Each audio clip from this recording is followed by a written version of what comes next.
Hoy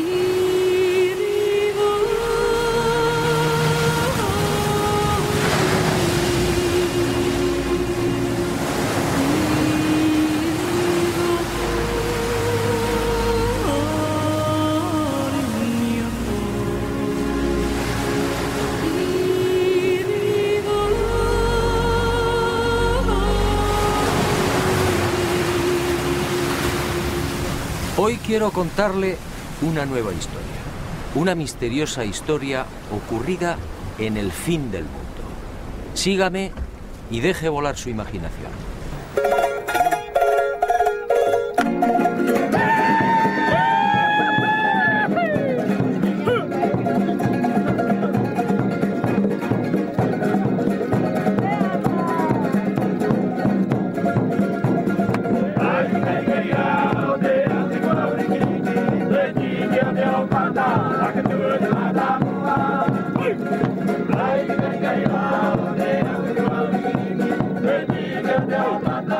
Ocurrió hace mucho tiempo y en mitad del océano. En aquel país vivía un rey sabio y prudente.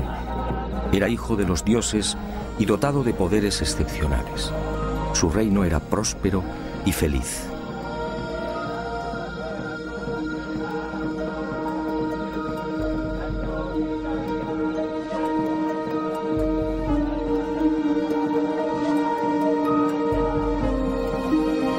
Pero de pronto aquel bello y exuberante lugar se vio amenazado. La tierra empezó a temblar y la mar, embravecida, avanzó inexorable, devorando el pacífico reino, y las tierras comenzaron a hundirse.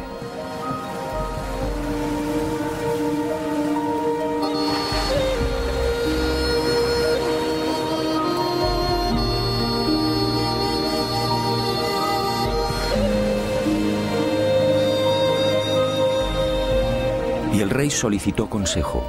¿Qué debía hacer? Uno de sus magos viajó en sueños por el océano y al regresar comunicó al rey que debía partir en dirección al sol. Allí encontraría una nueva patria. Y el rey envió 7 exploradores. Y al poco, aquellos hombres confirmaron la visión del mago. El rey entonces se hizo a la mar, y con él todo su pueblo.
Fue aquí en Anaquena, al norte de la isla, donde aquel rey sabio y prudente desembarcó por primera vez. Y con él llegó también el primer Moai, el símbolo que representa a Pascua.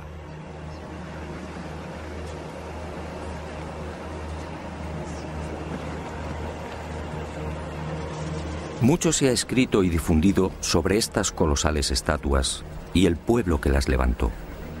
Sin embargo, esa amplísima bibliografía, más de 2000 volúmenes, no ha resuelto las grandes incógnitas que envuelven todavía a Tepito o Tejenua, el verdadero nombre de Pascua. el nombre dado a la isla por aquel rey sabio y prudente. Tepito o Tegenua, el ombligo del mundo.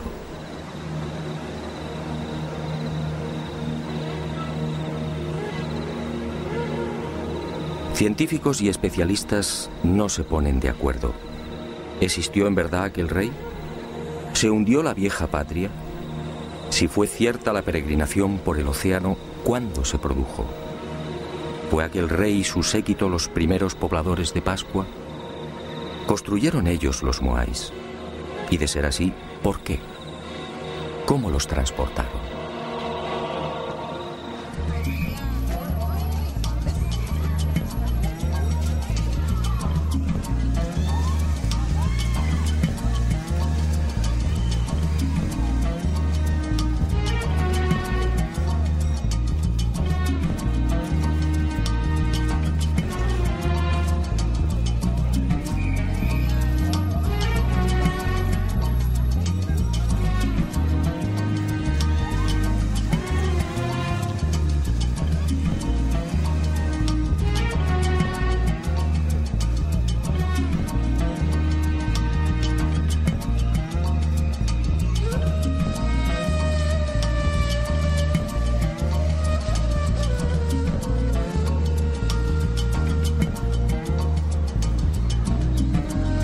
En esta mi quinta visita a la isla de Pascua me propuse algo diferente.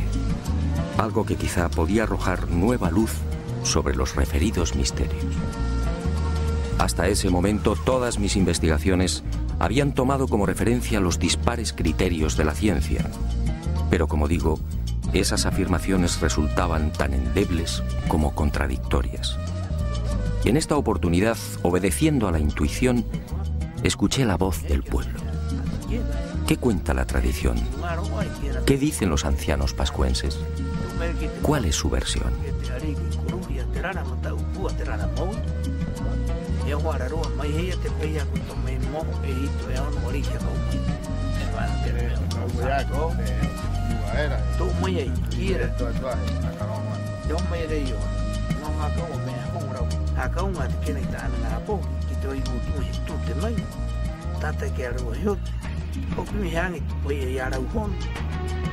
Para los pascuenses o Rapanui, la historia de su pueblo transmitida de padres a hijos no ofrece la menor duda. Todo empezó con aquel rey sabio y prudente. Se llamaba Hotu Matua y su primitivo reino recibía el nombre de Hiva Marae Renga. Allí vivía feliz en compañía de su esposa, Bakai Ajeba. Pero un día, Hiva comenzó a hundirse. Y cuenta la tradición que aquellas tierras fueron tragadas por la mar a razón de 40 centímetros por año. El joven rey Oariki, desesperado, envió diferentes expediciones a la búsqueda de nuevas tierras, pero todas se hallaban pobladas. Fue entonces cuando el mago y sacerdote Haumaka tuvo la visión de una isla situada hacia el este. En sueños, el gran dios Makemake lo trasladó hasta 3 islotes que se alzaban muy cerca de una isla deshabitada. Haumaka recorrió el lugar y regresó a Hiva, anunciando la buena nueva a Hotu Matua. Al día siguiente, 7 exploradores partieron hacia el nacimiento del sol. Alcanzaron la isla y descubrieron las pisadas de Haumaka en las rocas de uno de los volcanes. Al regresar a Hiva, los exploradores intentaron persuadir al rey para que olvidara aquella isla. Se trataba de un lugar pedregoso, sin casi vegetación y azotado por vientos huracanados.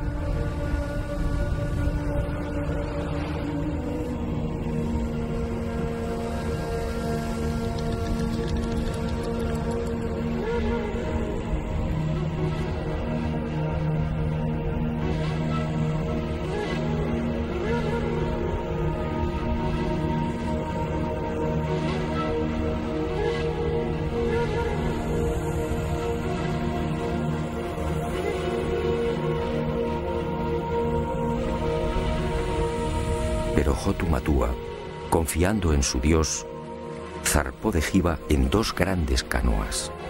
En una viajaba el rey con 300 hombres seleccionados, en la otra la reina con las mujeres. Y con ellos semillas, animales, un moai y la historia de Giva recogida en 69 tablillas de madera. Unas tablillas grabadas con unos signos que solo podían leer los sacerdotes e iniciados. Era la historia de aquel pueblo y de la lejana patria desaparecida bajo las aguas. Después de no pocas calamidades y tras 66 días de navegación, aquel pueblo avistó al fin la tierra prometida. Se trataba en efecto de una isla mágica que el rey bautizó como el ombligo del mundo.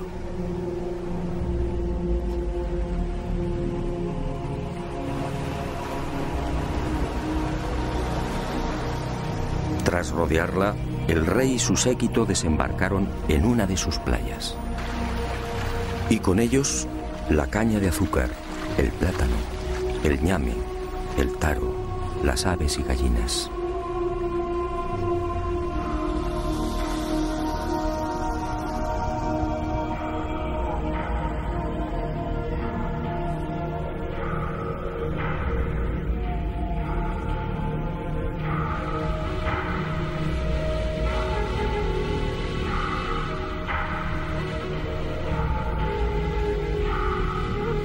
Y junto al rey, junto a los artesanos, agricultores, pescadores, adivinos, sacerdotes, mujeres y niños, desembarca también el símbolo de aquellas audaces gentes. Un símbolo que ha perdurado hasta nuestros días. Un símbolo cargado de misterio.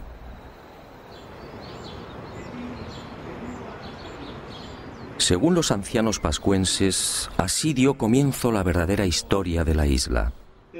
Este fue el primer poblamiento humano, una migración obligada que se remontaría quizás al siglo V. Los Rapanui establecen esta fecha basándose en la lista de reyes que sucedieron al mítico Hotu Matua y que conservan con nitidez en la memoria colectiva. En total, dicen, la isla ha sido gobernada por 64 arikis, con una duración media de 25 años por reinado. Este cálculo nos situaría alrededor del año 400 después de Cristo.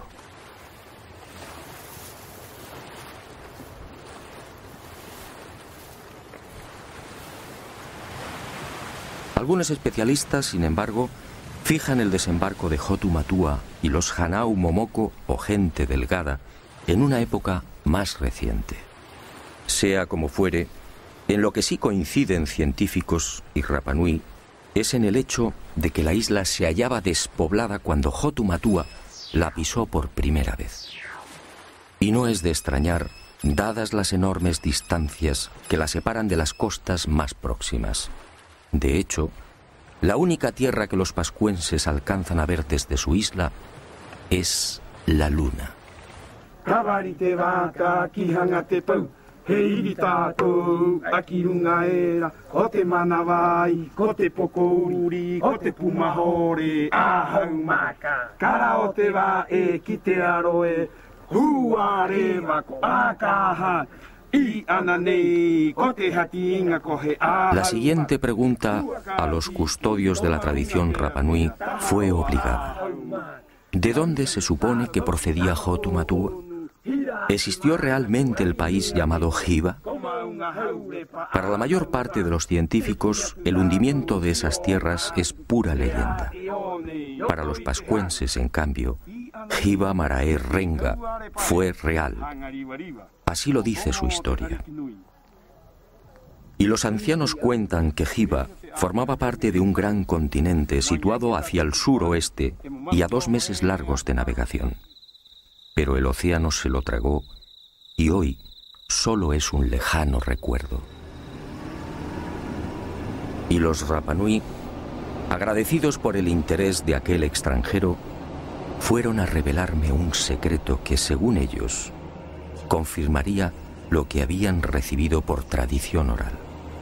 Según esta información, En la isla de Pascua existe un punto que señala directamente a Hiva, a la antigua patria. Al oeste de la isla, en efecto, se alza un grupo de moais conocido entre los isleños como los 7 exploradores. Los Rapanui aseguran que fueron levantados en memoria de aquellos 7 audaces súbditos de Hotu Matua, enviados por el rey para confirmar el sueño del mago Haumaka. Curiosamente, son los únicos moais que miran al mar.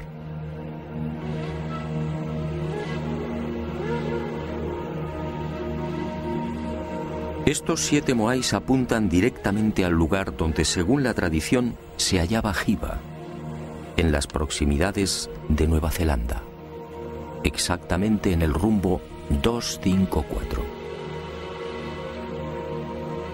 ¿Casualidad? Lo dudo.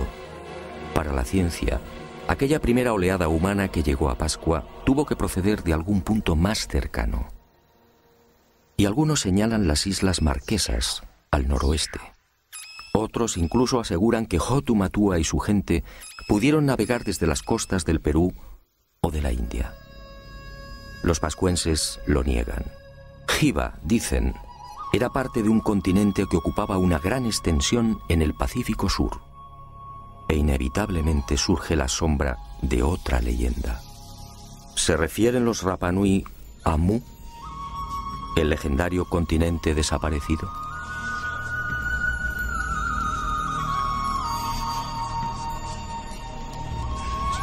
Lo cierto es que Hotu Matua y los primeros pobladores del ombligo del mundo, llegaran desde donde llegaran, trajeron consigo una cultura tan esmerada como desconcertante. Hoy, la isla de Pascua es identificada casi exclusivamente por sus moais.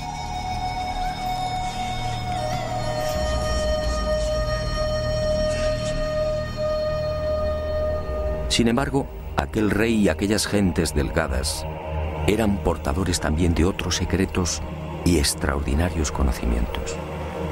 Una sabiduría incomprensible para aquel remoto siglo V. Según la tradición Rapanui, al segundo día de su llegada a la isla, Bakai, la esposa de Hotu Matua, dio a luz a su primer hijo. Se trató en efecto de un parto submarino.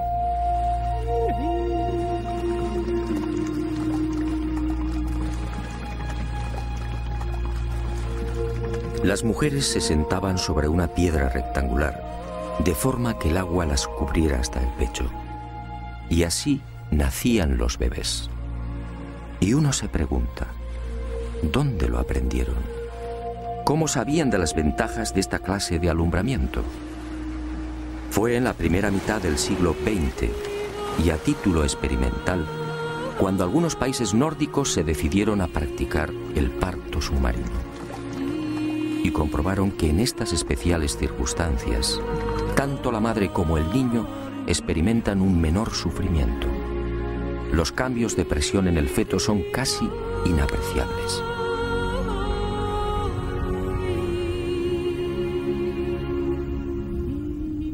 Con la llegada a Pascua de la civilización, o debería decir de la supuesta civilización, esta ancestral costumbre se perdió, como se perdería también otro ritual igualmente insólito y que, según la tradición, procedía de Hiva. Las embarazadas eran trasladadas a la ciudadela sagrada de Orongo. Una vez aquí, los sacerdotes recogían el líquido amniótico, siendo utilizado por reyes y reinas para el cuidado de la piel y en las ceremonias de fertilización de la tierra. ¿Cómo sabían los primitivos pascuenses del poder regenerativo del apnio?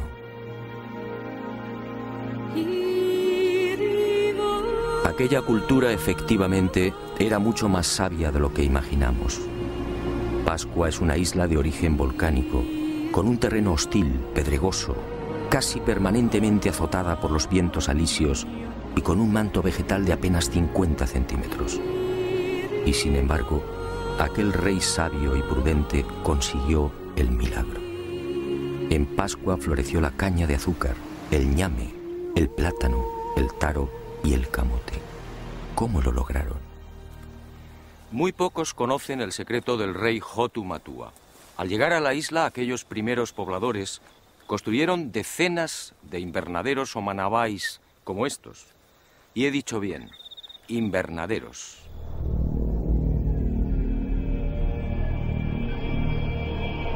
He aquí otra muestra de la sabiduría de aquel pueblo. Una sabiduría o un poder heredados de Hiva. Las inclemencias y agresividad de la isla no fueron obstáculo para los recién llegados.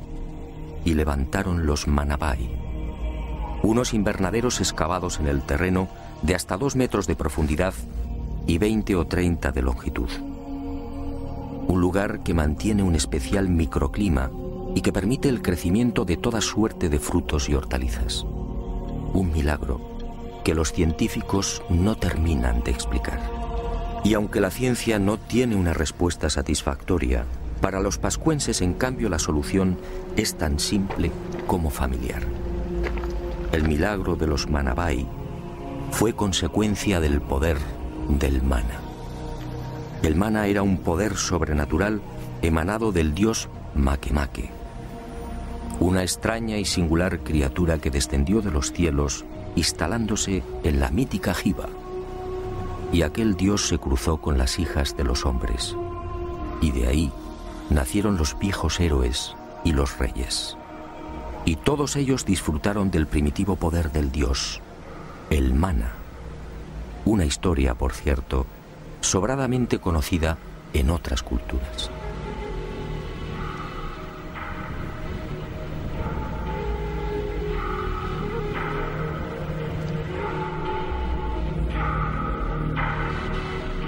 Y cuenta la tradición Rapanui que ese mana heredado de padres a hijos fue utilizado por reyes y sacerdotes en beneficio del pueblo. Ninguno de mis informantes supo explicar con precisión en qué consistía dicho poder sobrehumano. Todos, sin embargo, coincidieron en algo. Era como una fuerza, como una energía que modificaba personas y cosas. Cuando el rey extendía sus manos hacia la mar, peces y tortugas se multiplicaban, abasteciendo así a sus súbditos. Cuando el ariqui tocaba semillas o plantas, las cosechas prosperaban. Cuando lo hacía con los animales, la fuerza del mana los engordaba, acelerando la reproducción. El propio nombre del dios, Makemake, no es otra cosa que una apócope o supresión de letras de la primitiva designación de la deidad. Manake, Manake. Es decir, el que disfruta de un poder más que excepcional. En definitiva, según los ancianos Rapanui, fue gracias al mana como sus ancestros lograron transportar los grandes bloques de piedra que cierran los invernaderos. No importaba peso o volumen. El mana, dicen, los hacía levitar, venciendo así la gravedad. Y otro tanto sucedió con las extrañas construcciones que se alzan al sur de la isla, en el paraje conocido como Binapú. Otro de los grandes enigmas de Pascua, para el que los científicos tampoco tienen explicación. Aquí, desafiando toda lógica, permanecen los restos de un aju o altar, muy diferente a los 101 que se conservan a lo largo y ancho de la isla. Diferente, sí, por su estructura y por el peso y pulido de los bloques que lo integran. Bloques de duro basalto de hasta 11 y 12 toneladas perfectamente escuadrados. ¿Cómo lograron semejante perfección? Ni siquiera una afilada navaja puede penetrar entre sus paredes.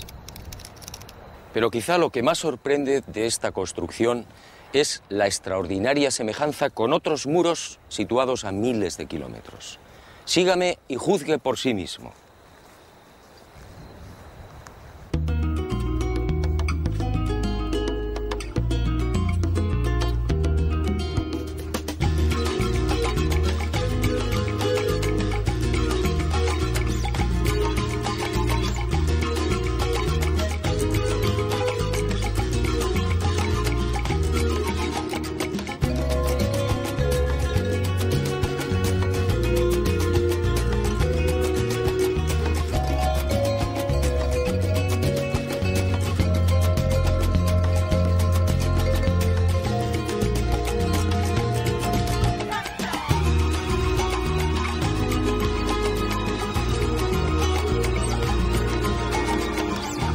Fue el Inca Garcilaso en sus comentarios reales quien proporcionó el primer aviso sobre lo insólito de estas edificaciones en pleno corazón del Cusco peruano. Parece como si alguna clase de magia hubiera presidido su construcción. Más parece trabajo de demonios que de seres humanos. Y llevaba razón. ¿Cómo explicar esta piedra de 12 ángulos? ¿Cómo entender el transporte y alzado de estas formidables masas de piedra? ¿Cómo las pulieron? ¿Cómo lograron ese milimétrico encaje idéntico al de Vinapú en la isla de Pascua?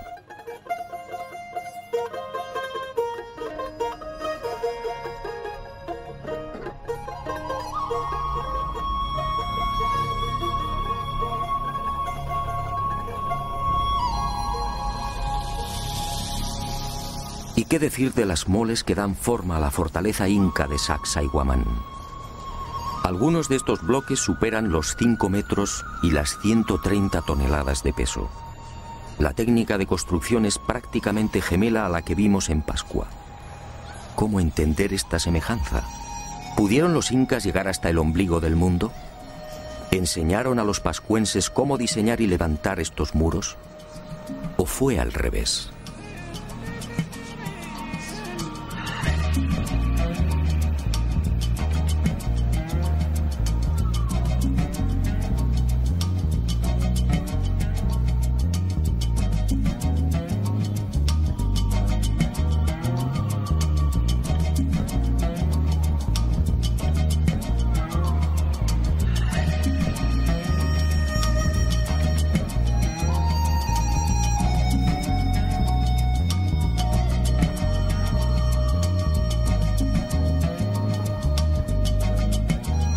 Y otro tanto sucede con los almacenes y tumba del rey Ranjai, en la ciudad etíope de Aksum.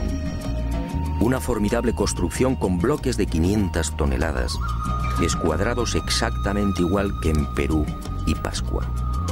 Un complejo funerario que se remonta al año 2500 a.C.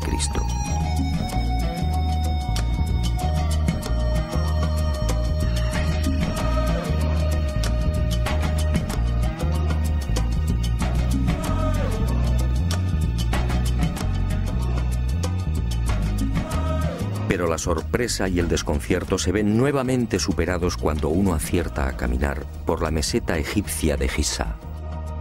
Aquí, en el templo situado al pie de la Esfinge, las increíbles construcciones de Pascua, Perú y Etiopía vuelven a repetirse. Según la arqueología oficial, este templo fue edificado por el faraón Kefren de la cuarta dinastía, es decir, hace 4500 años. Curiosamente, tanto el diseño como la disposición y el pulido de estos formidables bloques son similares a los de Vinapú, Cusco, Sacsayhuamán y Aksum. Algunas de estas masas de piedra miden y pesan exactamente lo mismo que las de la fortaleza inca o la tumba etíope. Otras, con 9 metros de longitud y 3 de altura, superan las 240 toneladas. La perfección es tal que tampoco aquí es posible introducir la hoja de un cuchillo entre las paredes. ¿Cómo lo hicieron? Nadie tiene una explicación convincente. ¿Navegaron los antiguos egipcios o los etíopes hasta América del Sur y la isla de Pascua? No parece lógico. La distancia entre estos países y el ombligo del mundo es de más de 15.000 kilómetros. Pero entonces, ¿qué ocurrió? Por más que indagué, fue imposible hallar una explicación al enigma de la semejanza entre las construcciones de estas 4 culturas. En Pascua no existe vestigio alguno de las hipotéticas visitas de incas o egipcios. Para los Rapanui, los muros de Vinapú, destinados a sostener un moai de 23 metros, fueron obra de Hotu Matua o de sus inmediatos sucesores. Unos muros, dicen, que se hicieron realidad merced al mana.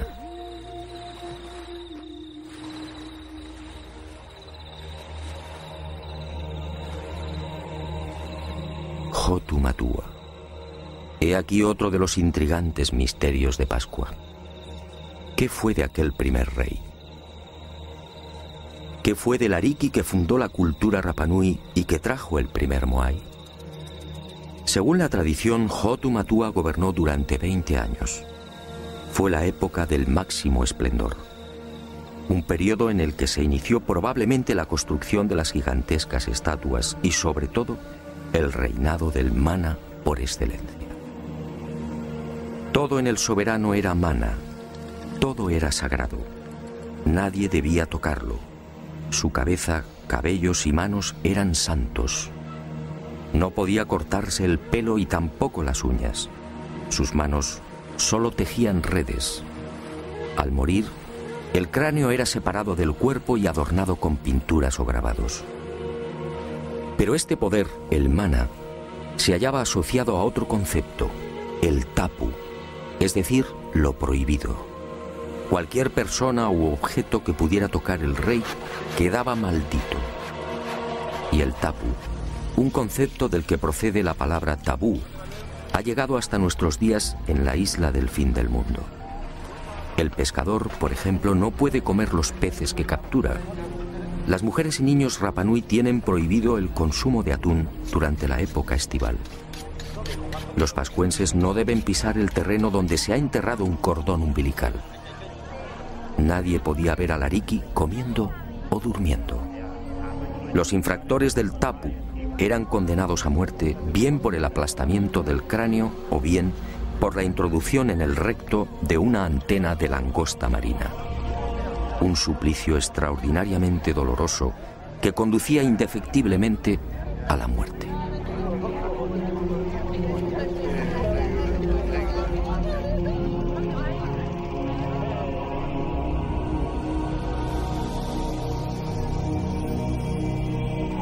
Cuando pregunté por la tumba de Hotu Matua, todos coincidieron. Fue sepultado en Akahanga, al sur de la isla. Un punto equidistante de todas las tribus, y su cabeza, dicen, fue arrojada al mar para que regresara a Hiva. Hoy, este lugar es igualmente sagrado. Los Rapanui, celosos de sus tradiciones, no han marcado la tumba. No desean intromisiones. Nosotros, gracias a una información confidencial de los ancianos Rapanui, conseguimos ubicar el punto exacto donde, al parecer, reposan los restos de Hotu Matua. Pero di mi palabra de no desvelarlo, una palabra igualmente sagrada. Y Hotu Matua trajo consigo la primera estatua de piedra, el primer Moai. En la actualidad, nadie tiene memoria de aquella primitiva pieza. Probablemente fue destruida. Según la arqueología, en Pascua han sido catalogados alrededor de 1000 moais. 400 se hallan enterrados o sumergidos en las aguas que rodean la isla. El resto se alza sobre un total de 101 ajus o altares estratégicamente repartidos por el interior y, sobre todo, por el perímetro costero.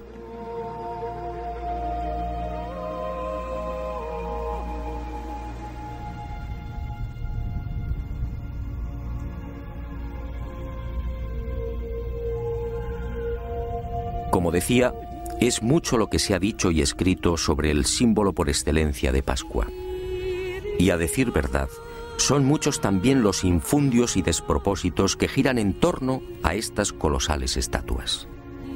¿Fueron construidas por seres extraterrestres? ¿Fue Hotu Matua y su gente, como ha llegado a difundirse, una perdida expedición de la no menos mítica Atlántida? La verdad probablemente es otra. Los moais encierran aún algunos misterios, pero en mi opinión, nada tienen que ver con seres llegados del espacio.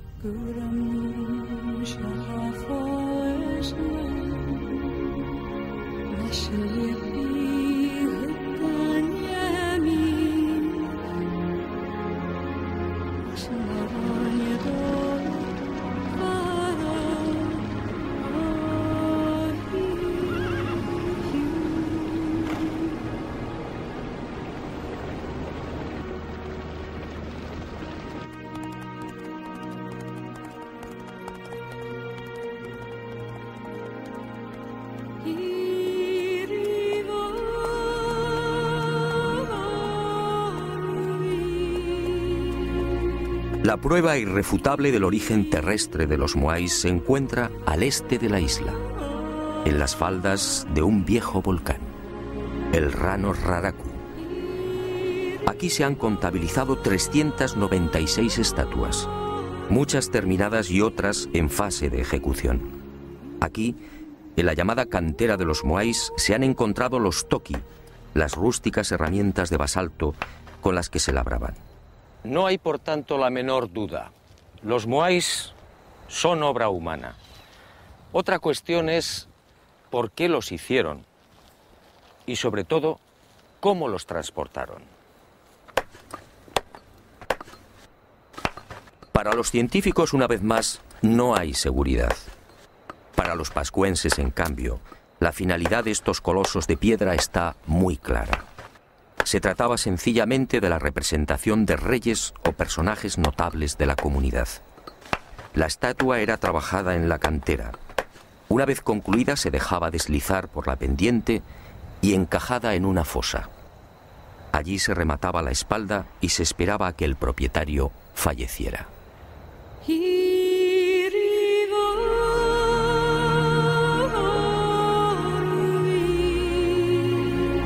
Cuando esto ocurría, el moai era trasladado al lugar elegido y alzado sobre el aju o altar. Era entonces cuando los artesanos procedían a la fase culminante. Abrían las cuencas oculares y engastaban en ellas unos ojos de coral blanco con pupilas de escoria roja. Y esa mirada terrorífica era la señal. El difunto tomaba posesión del moai y su poder, el mana, se difundía a través de dicha mirada. Y el mana alcanzaba así a todos sus súbditos y familiares. Por eso la casi totalidad de las estatuas mira al interior de la isla. Y en ocasiones, según la categoría del difunto, los moais eran adornados también con los pukao, una suerte de moño o sombrero elaborado con escoria roja y que, según los Rapanui, constituía el emblema del nuevo hombre Dios.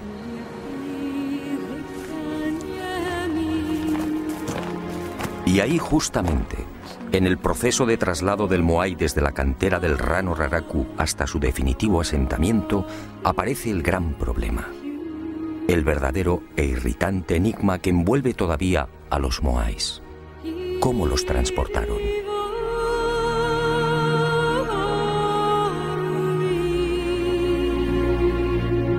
La altura media de los casi 600 moais que pueden contemplarse hoy en la isla oscila alrededor de los 4 metros, con un peso aproximado de 20 a 30 toneladas.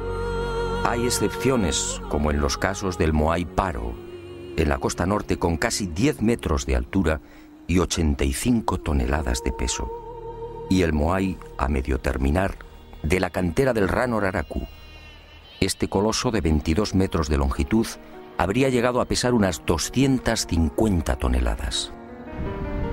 En el caso de los sombreros o pucaos, la mayor parte de estos cilindros supera las 7 y 8 toneladas. ¿Cómo se las ingeniaron los Rapanui para trasladar semejantes moles a lo largo de la isla y para elevar los tocados hasta 5 metros de altura?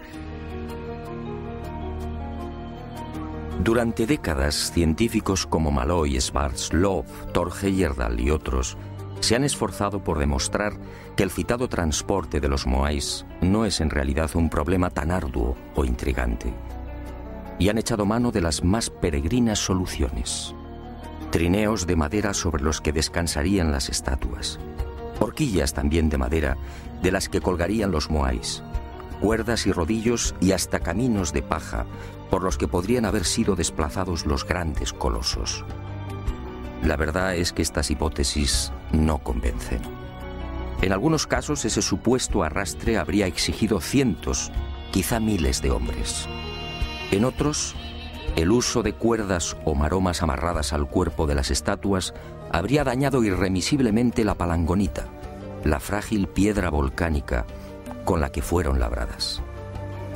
El ejemplo más claro lo tenemos en el moai de Tongariki. En 1982 fue expuesto en la ciudad japonesa de Osaka. Pues bien, A pesar del exquisito cuidado desplegado en su manipulación y transporte, las sogas lo dejarían marcado para siempre. Y me pregunto, si los antiguos pascuenses se valieron de cuerdas y rodillos para transportar los moais, ¿por qué ninguna de las estatuas presenta las lógicas rozaduras? Pero el gran fallo de cuantos han intentado explicar el traslado de los moais de forma convencional aparece al echar mano de la madera. ¿Rodillos? ¿Trineos? ¿Horquillas? ¿Estructuras en forma de V? Los científicos, al plantear sus hipótesis, dan por hecho que dicha madera era un bien abundante en la isla. Grave error. Los ancianos lo han repetido hasta el aburrimiento. Pero nadie les ha prestado atención. En Pascua, dicen los Rapanui, jamás hubo bosques. Y vulcanólogos y expertos en pole han terminado dándoles la razón. Hace 10.000 o 12.000 años, la isla padeció la última gran erupción volcánica. El Maunga Terebaka al norte entró en actividad y los ríos de lava arrasaron Pascua, sofocando cualquier vestigio de vegetación. Cuando Hotu Matua desembarcó en Anaquena, el ombligo del mundo era un paraje casi desolado. El único arbusto presente en la isla era el toromiro, de apenas 1,30 metros de altura y 30 centímetros de diámetro.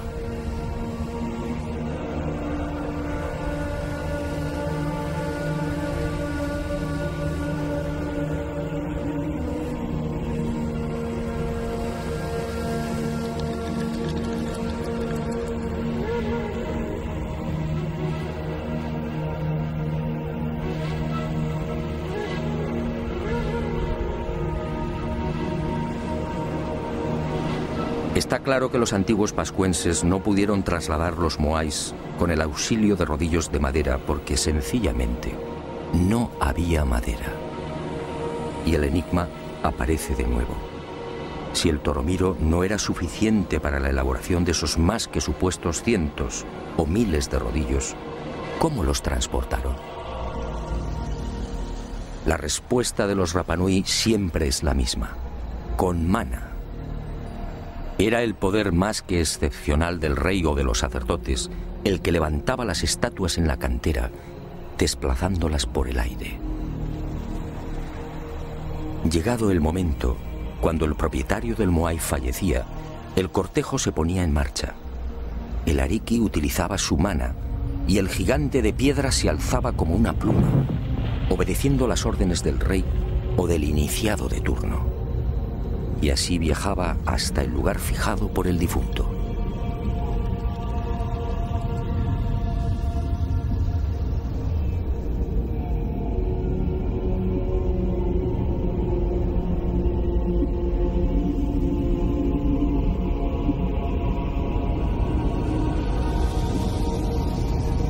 Así, aseguran los ancianos, se salvaban los accidentes geográficos depositando el moai en los ajus más inaccesibles, incluso en los acantilados.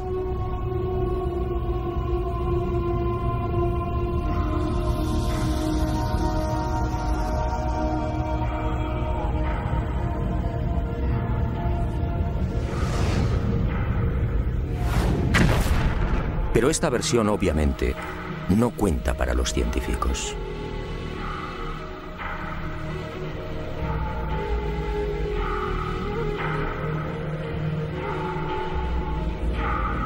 La magnífica industria lítica de los pascuenses se prolongaría hasta el siglo XIII. En ese tiempo, como dije, fueron tallados 1 millar de moais. Fue la época dorada de la isla del fin del mundo.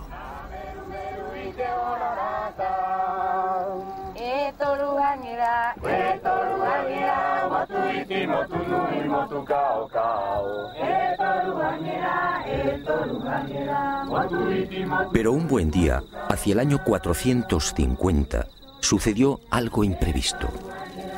En la isla desembarcó una segunda oleada humana. Eran los Hanau Epe, unos individuos corpulentos que terminarían provocando el gran desastre. Eran muchos, cuentan los ancianos Rapanui, y se instalaron en el Poike. Y allí vivieron durante siglos. Y los Hanauepe, mal llamados orejas largas, se mezclaron con los primitivos pobladores. Pero en el año 1680 estalló el conflicto. Y unos y otros guerrearon hasta que los invasores fueron exterminados.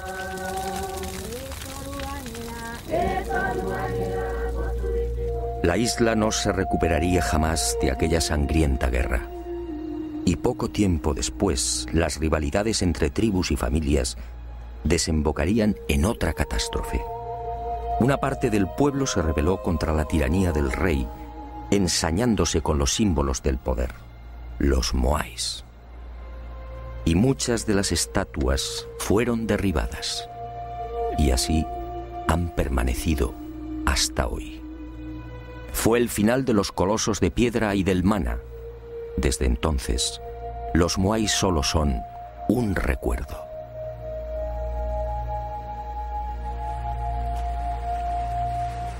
Pero las desgracias de la isla del fin del mundo no terminaron ahí.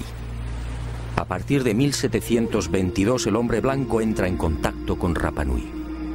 Y durante un siglo, casi un centenar de buques arriba a las costas de Pascua. Y con ellos, la codicia, las enfermedades, la muerte y la esclavitud. En 1862, 7 barcos peruanos atracan frente a la isla y capturan a 1 millar de pascuenses. Todos ellos son trasladados a las islas Chincha y al interior del Perú, donde trabajan como esclavos. En 1877, Pascua se encuentra al borde del colapso. La población suma 111 personas.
Y con el destierro y esclavitud de los pascuenses se registra otro suceso no menos lamentable.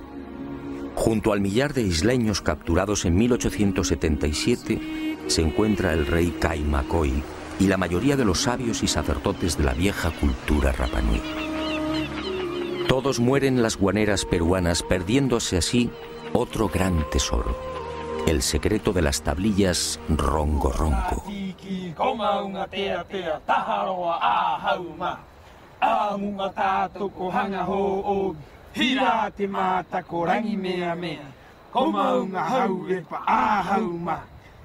Cuenta la tradición que fue Jotumatua, el ariqui sabio y prudente, el que trajo consigo las 69 tablillas de madera en las que se narraba la historia de Jiva y de su pueblo. Unas tablillas o maderas parlantes, grabadas con 150 signos básicos y con los que podían componerse más de 2000 lecturas. Un formidable tesoro que se perdió con el destierro de los últimos sabios e iniciados Rapa Nui. Hoy solo quedan 24 de estas tablillas repartidas por los más importantes museos del mundo. Su valor es incalculable. Algunas están valoradas en $2 millones. Aquí, sin duda, se explican muchos de los enigmas que todavía envuelven a Pascua.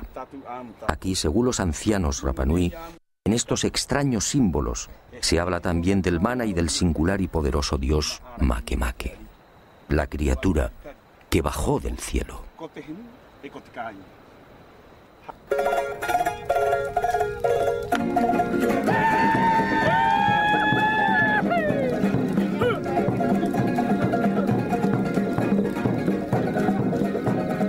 Es probable que nunca alcancemos a desvelar los misterios de Pascua.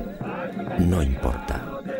Pascua sigue conservando la huella y la magia de aquel tiempo y de aquellos hombres.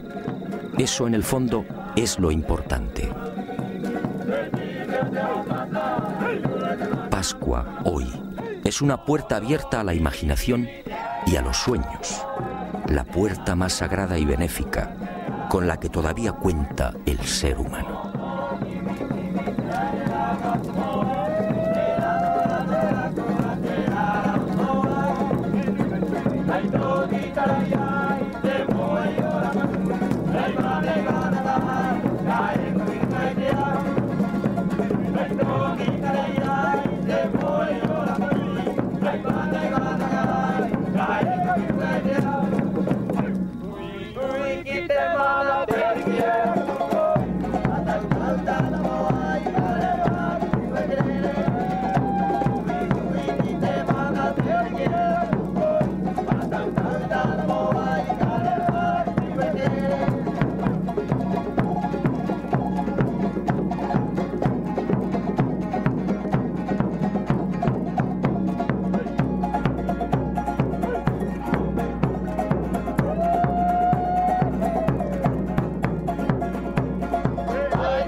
Pata